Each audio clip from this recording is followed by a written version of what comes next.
क्यों नहीं अभी तक महेंद्र भट्ट के बेटे खिलाफ कार्रवाई हुई, क्यों नहीं अभी तक प्रेमचंद अग्रवाल के बेटे खिलाफ कार्रवाई हुई, जिन्होंने सरकारी जमीन पर कब्जा किया है, जिन्होंने वहां पर पेड़ों का कटान किया है, क्यों नहीं उनके खिलाफ अभी तक कार्रवाई हुई है। बड़े बड़े रिजॉर्ट जंगलों में बन रहे हैं, बड़े बड़े होटल जंगलों में बन रहे हैं, कब्जाए करके जमीनें कब्जाई जा रही हैं, अवैध निर्माण हो रहे हैं, कोई पुलिस नहीं है, कोई सरकारी अमला नहीं है। लेकिन जब गांव के लोग अपनी जमीनों को बचाने के लिए आगे आ रहे हैं तो आप पुलिस को आगे कर रहे हैं। साथियों, मैं मोहित डिमरी।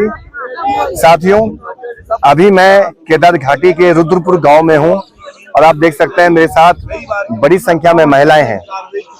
रुद्रपुर में एक विद्युत सब स्टेशन का निर्माण होना है और इसके लिए बिना एनओसी के ही यहाँ पर कार्य शुरू करने की कार्रवाई की जा रही है।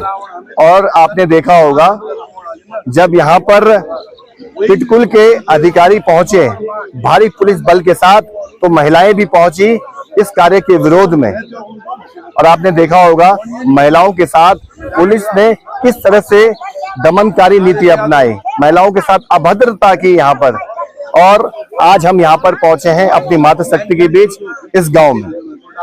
यहाँ पर हो क्या रहा है, यहाँ पर करीब करीब 14 हेक्टेयर जमीन पिटकुल को दी गई है विद्युत सब स्टेशन के निर्माण को लेकर, जिसका ग्रामीण विरोध कर रहे हैं, क्योंकि ग्रामीणों के पास एकमात्र ये ऐसी जमीन है जो गौ चरान की जमीन है, जिससे ग्रामीणों की आर्थिकी जुड़ी हुई है। यहाँ उनके पशु चराने के लिए ग्रामीण लाते हैं और आज स्थिति देखिए, जबरन इस जमीन को कब्जाया जा रहा है। मैं एक बात कहना चाहता हूं, आपने देखा होगा यमकेश्वर क्षेत्र के में एक रिजॉर्ट बनाया जा रहा है प्रेमचंद अग्रवाल के बेटे और महेंद्र भट्ट के बेटे के द्वारा, और वहां पर उन्होंने रिजॉर्ट बनाने के लिए एक सड़क का निर्माण किया है सरकारी जमीन पर। तो मैं पूछना चाहता हूं, जब उन्होंने वहां पर सड़क बनाई सरकारी जमीन पर, तो वहां पुलिस बल क्यों नहीं भेजा गया? क्यों नहीं अभी तक महेंद्र भट्ट के बेटे खिलाफ कार्रवाई हुई, क्यों नहीं अभी तक प्रेमचंद अग्रवाल के बेटे खिलाफ कार्रवाई हुई, जिन्होंने सरकारी जमीन पर कब्जा किया है, जिन्होंने वहां पर पेड़ों का कटान किया है, क्यों नहीं उनके खिलाफ अभी तक कार्रवाई हुई है। बड़े बड़े रिजॉर्ट जंगलों में बन रहे हैं, बड़े बड़े होटल जंगलों में बन रहे हैं, कब्जाए करके जमीनें कब्जाई जा रही हैं, अवैध निर्माण हो रहे हैं, कोई पुलिस नहीं है, कोई सरकारी अमला नहीं है। लेकिन जब गांव के लोग अपनी जमीनों को बचाने के लिए आगे आ रहे हैं तो आप पुलिस को आगे कर रहे हैं, महिलाओं के साथ अभद्र व्यवहार कर रहे हैं।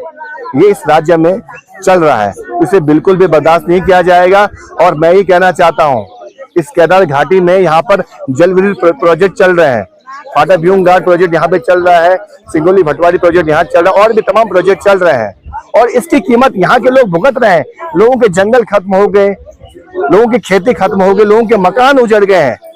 हर बार विकास की कीमत यहाँ के लोग भुगत रहे हैं। ये सब कुछ नहीं होना चाहिए। जंगलों पर अधिकार, जमीन पर अधिकार हमारे लोगों का ही रहना चाहिए, ये हम कहना चाहते हैं। अगर सरकार ने इसी तरह से दमन किया, इसी तरह से यहाँ पर इस प्रोजेक्ट को लगाने की कोशिश की, तो इसको लेकर बहुत बड़ा आंदोलन होगा, इसका बड़ा विरोध किया जाएगा। मातृशक्ति का आपने गुस्सा देखा होगा, यहाँ की मातृशक्ति बहुत गुस्से में है।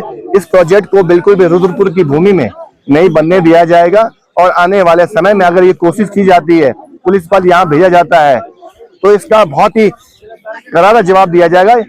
ये कह सकते हैं कि हम अगर इन्होंने जबरदस्ती करने की कोशिश की तो हम इन लोगों की ईंट सीट बजा देंगे। तो मैं आप लोगों से कहना चाहता हूं, जितने भी लोग हमें देख रहे हैं, सुन रहे हैं, रुद्रपुर की जो मातृशक्ति है, यहाँ के युवा साथी हैं, यहाँ के लोग हैं, उनके समर्थन में आगे आइए। ये लड़ाई सिर्फ रुद्रपुर क्षेत्र की जमीन को बचाने के लिए, पूरे उत्तराखंड के जल जंगल जमीन को सुरक्षित करने की लड़ाई है। बहुत बहुत धन्यवाद।